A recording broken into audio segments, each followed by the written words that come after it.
Servus, Glück auf und herzlich willkommen zu einer weiteren FC Bayern Taktik-Fuchs-Ausgabe. Heute, ja, meine Einschätzung zum Spiel gegen Borussia Mönchengladbach in Gladbach und meine Aufstellung, wie ich aufstellen würde mit den Spielern, die uns zur Verfügung stehen. Schauen wir uns jetzt mal an. In Gladbach haben wir uns, ja, die letzten Jahre schon sehr schwer getan. Letztes Spiel haben wir, glaube ich, 2-1 gewonnen, oder? Ja, letztes Jahr haben wir da 2-1 gewonnen. Ansonsten davor, glaube ich, haben wir nicht wirklich gewonnen. Gladbach, ja, hat sich ja gefangen mittlerweile auch in der Saison. Und wenn sie gewinnen, dann gewinnen sie meistens zu Hause. Wird kein einfaches Spiel werden. Natürlich, wenn wir das Ziel haben, Meister zu werden, was wir nun mal haben, musst du dieses Spiel gewinnen. Punkt. Ja.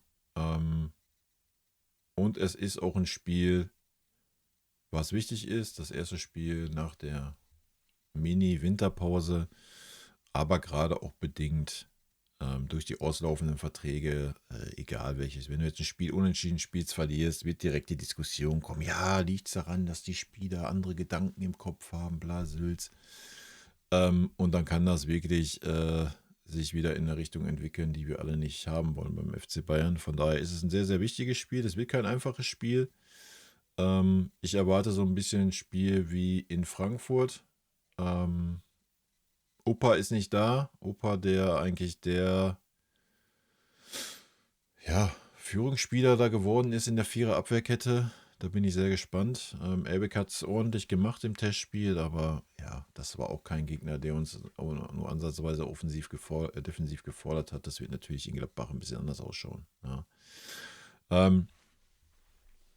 Für mich aktuell ganz, ganz schwer einzuschätzen. In Gladbach das Leistungsvermögen. Wie gesagt, sie haben sich gefangen auf jeden Fall in der Bundesliga. Und es wird mit Sicherheit auch auf Manuel Neuer ankommen, der wieder am Tor stehen wird, da Daniel Peretz verletzt ist und er natürlich direkt rechtzeitig fit geworden ist. Ja, ich bin sehr gespannt. Ja, ja.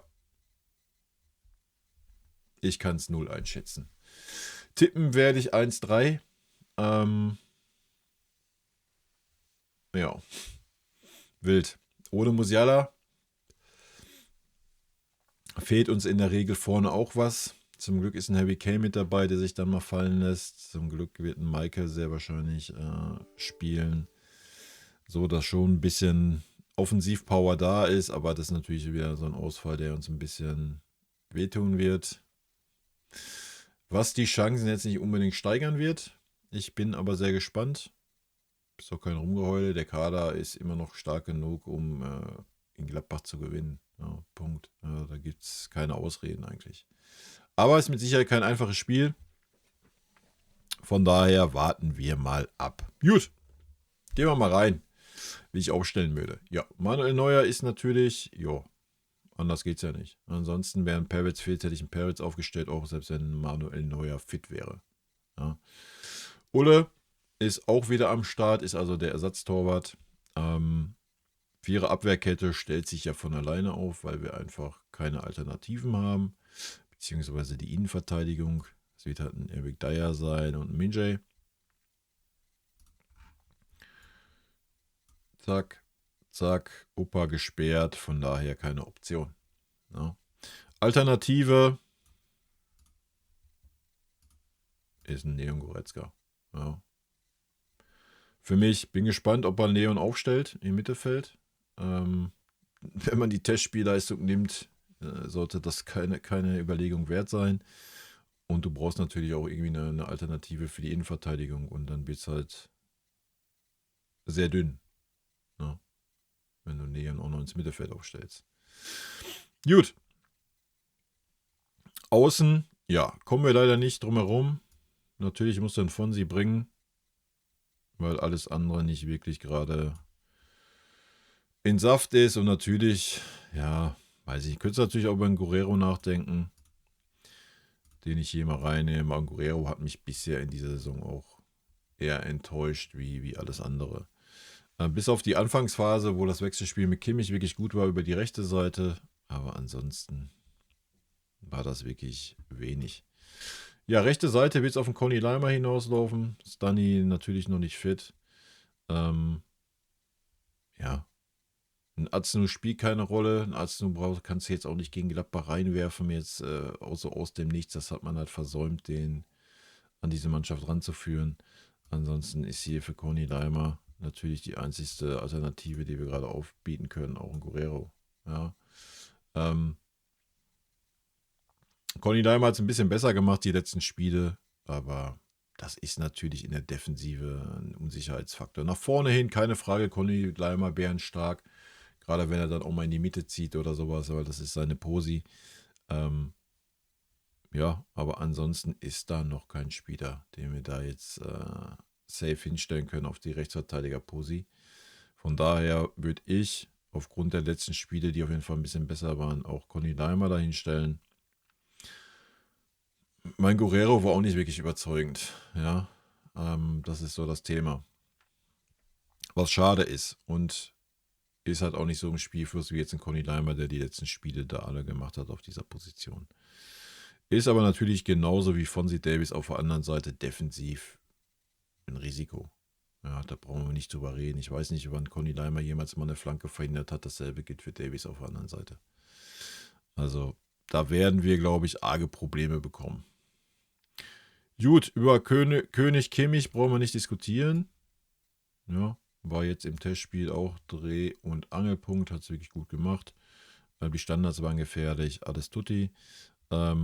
Davor würde ich persönlich natürlich einen Pavlovic hinstellen. Ansonsten haben wir natürlich da auch keine Alternativen, weil Conny Leimer auf Rechtsverteidiger-Posi spielt und Goretzka würde ich schon aufgrund der Innenverteidiger-Situation ja, eben dafür aufsparen. Ja. Und er ist auch keine wirkliche Option da auf der 8.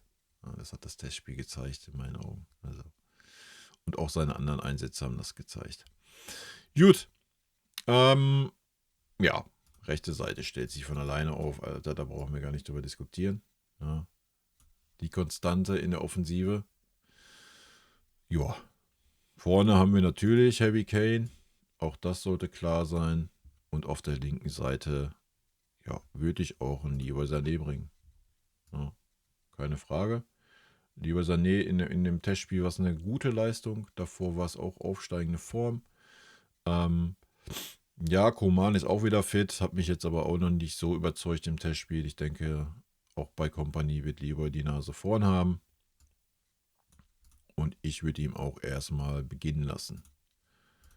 Allerdings bei mir wäre das auch ein bisschen anders wie unter unserem Coach. Wenn Leroy keine Leistung bringt in der ersten Halbzeit, dann wird er auch nicht mehr aus der Halbzeitpause kommen, dann wird ein Kingsley direkt kommen. Ja? Weil dafür haben wir halt diese Auswechselspieler. Auf der rechten Seite, ja, haben wir aktuell keine Alternative, sei denn Serge ist auch wieder da, das weiß ich nicht. Wenn, dann natürlich ein Serge, ansonsten ja, Mathis Tell, der für mich nicht wirklich eine Alternative ist auf der rechten Seite. Das war eine katastrophale Leistung im Testspiel. Aber klar, könnte man dann umstellen, Tell nach links, Sané nach rechts. Oder halt auch ein King nach rechts. Also alles gut. Gut, in der Mitte stellt sich es natürlich auch von alleine auf, weil Jamal Musiala, wie gesagt, nicht da ist. Spielt natürlich ein Thomas Müller. Ja. Und sonst hast du keine Alternative. Ja.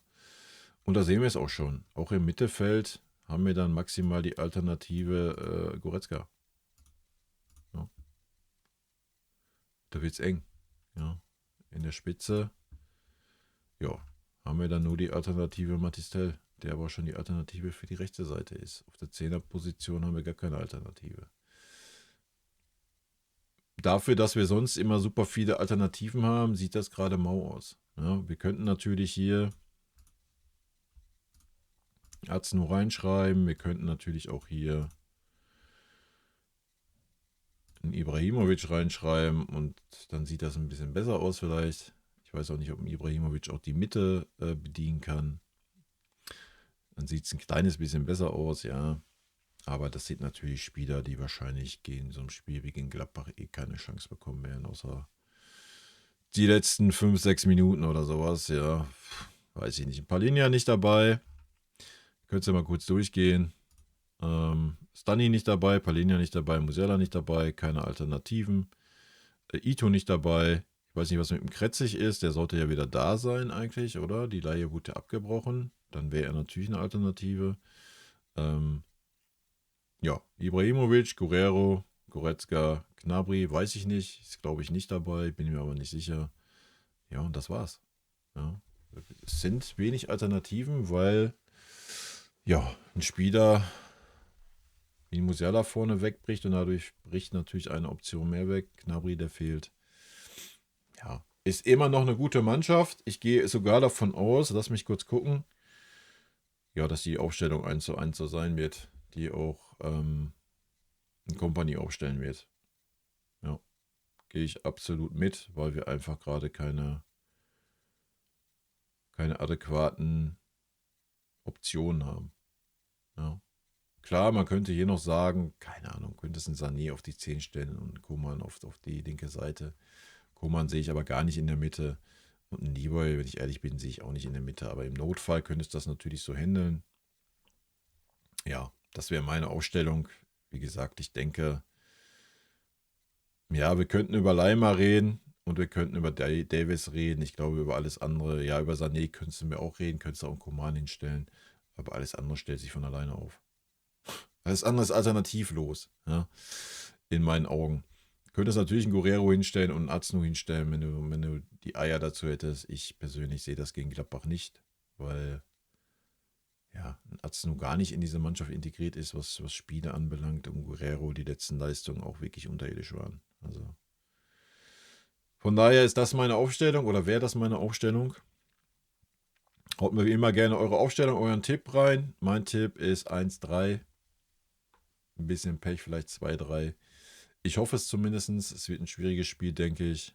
Aber wer weiß, wenn wir unsere Leistung auf dem Feld kriegen, kann es auch eine eindeutige Nummer werden, ne, wenn wir unsere Tore machen. Das ist halt immer, wir werden es sehen. Ne? Wir müssen uns auf jeden Fall nicht verstecken, wenn man sich die erste Vorderreihe anguckt, unsere Zentrale. Unser Außenverteidiger ist das eigentlich, was mir Sorgen macht. Gerade auch mit Eric Dyer, sonst ist es immer Opa, der sehr viel auch wegbügelt, dann über die rechte Seite, wenn Neymar sehr weit aufgerückt ist. Bin ich sehr gespannt, wie das mit dem RB klappt, der das halt noch nicht so viel gespielt hat. Ne? Muss man mal abwarten. Und Manuel Neuer ist ein Faktor, der mir auch Sorgen macht, bin ich ganz ehrlich.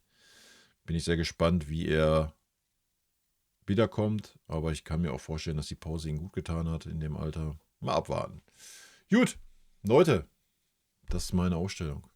In diesem Sinne, rot-weiße Grüße gehen raus. Vielen lieben Dank für euren Support hier auf dem Kanal. Haut rein, bis dann, auf ein schönes Spiel. Vielen lieben Dank für euren Support hier auf dem Kanal. Und in diesem Sinne, gute Freunde kann niemand trennen.